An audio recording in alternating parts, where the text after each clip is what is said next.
மனிதர்களை ரீப்ளேஸ் செய்யும் robot army. ராணுவம், கடற்படை, விமானப்படை வரிசையில் இந்தியாவையே மிரள வைத்த புதிய படை. இந்த உலகம் இப்போது ரோபோ AI டெக்னாலஜியால் தான் இயங்கி வருகிறது. அதனால் தினந்தோறும் புது புது கண்டுபிடிப்புகளை படைத்து புது உலகையே படைத்து வருகின்றனர். இன்னும் சொல்ல போனால் மனிதர்களையே விரைவில் ரோபோக்கள் ரீப்ளேஸ் செய்துவிடும் என்றும் கருதப்பட்டது. இன்னும் ஒரு சில நாடுகளில் மனிதர் செய்யும் வேலைகளையும் ரோபோக்கள் செய்து வருகின்றன. அது இந்தியாவிலும் தற்போது ஒரு அடி எடுத்து வைத்துள்ளது என்றே கூறலாம். ஆம், குடியரசு தினத்தையொட்டி ராணுவம், கடற்படை, விமானப்படை போன்ற அணிவகுப்பு நடக்கும் இல்லையா? அந்த ஒரு அணிவகுப்பில் தான் தற்போது வியக்க வைக்கும் ஓர் புதிய படை சேர்ந்துள்ளது. அதில் ராணுவம், கடற்படை, விமானப்படை வரிசையில் ரோபோக்களும் அறிமுகம் செய்யப்பட்டுள்ளன.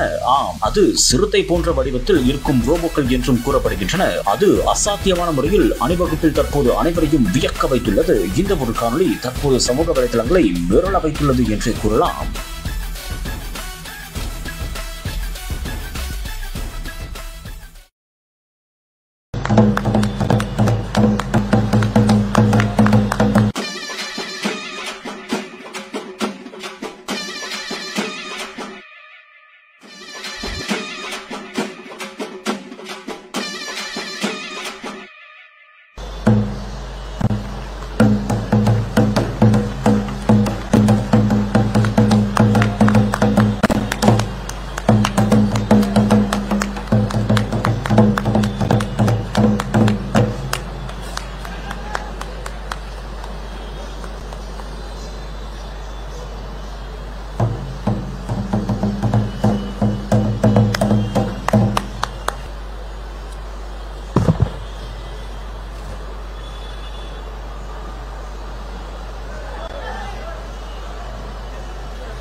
லட்சக்கணக்கான அகோரிகள் சிவபக்தர்கள் கூடி கொண்டாடும் நாள். சிவன் பக்தர்களை ஆனந்தமாக்கும் கும்பமேளா.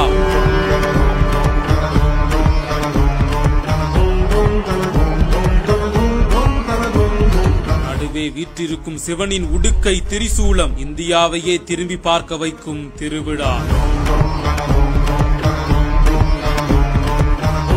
உத்தரப்பிரதேசத்தில் சிவன் பக்தர்கள், அகோரிகள் கலந்து கொண்டு வழிபடும் கும்பமேளா இன்றிலிருந்து பிரம்மாண்டமாக நடந்து வருகிறது. இந்தியா முழுக்க லட்சக்கணக்கான சிவன் பக்தர்கள், அகோரிகள் இந்த விழாவில் கலந்து கொண்டுள்ளனர். உத்தரப்பிரதேச மாநிலம் பிரயாக்ராஜில் தான் இந்த விழா வருடா வருடம் களை கட்டி வருகிறது. அகோரிகள் உலகம் முழுவதிலிருந்தும் இங்கு வந்து கூடுகின்றனர். இப்படி இருக்க பிரயாக்ராஜில் நடுவே பிரம்மாண்ட உடுக்கை கம்பீரமாக காட்சியளிக்கிறது. சூலாயுதமும் விண்ணை நோக்கி நிற்கிறது. சூலத்தில் உள்ள மூன்றும் சிவனின் ஆக்கம், அடித்தல், காத்தல் என்பதை குறிப்பதாக வரலாறு கூறுகிறது. மேலும் இங்குள்ள சிவன் அலங்காரத்தை பார்ப்பதற்கு 2 கண்கள் போதாது என்று வர்ணித்து கூறுகின்றனர். அகோரிகள் வருடா வருடம் இங்கு வந்து குவிகின்றனர். சிவனை மனமுருகி வேண்டி கும்பமேளாவை வெகு விமர்சையாக கொண்டாடி வருகின்றனர்.